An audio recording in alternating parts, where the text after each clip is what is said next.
దేవుని మాట. నీవు వృద్ధి పొందుదువు, భయపడకము, దిగులు పడకము. 1 దినవృత్తాంతములు 22:13. జీవిత కాలమంతయు కష్టపడినను జీవితంలో వృద్ధి లేదని, అభివృద్ధి లేదని చింతించుచున్నారా? అయితే దేవుడిస్తున్న వాగ్దానము, భయపడకము, దిగులు పడకము, ఆయననే మనని వృద్ధి చేస్తాను అని.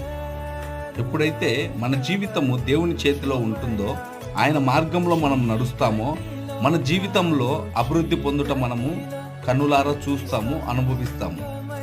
కనుక మనము ఈ లోకంలో ఉన్న వాటిని చూసి దిగులు పడక, కృంగిపోక, భయపడక, దేవుని యందు మాత్రమే మనము విశ్వాసం ఉంచి ఆయన మార్గంలో మనము నడిచేద్దాం. దేవుడు మన జీవితాలను అభివృద్ధి పరచునుగాక. మన ఆత్మీయ జీవితాల్లో కూడా దేవుడు అభివృద్ధి కలగజేయునుగాక.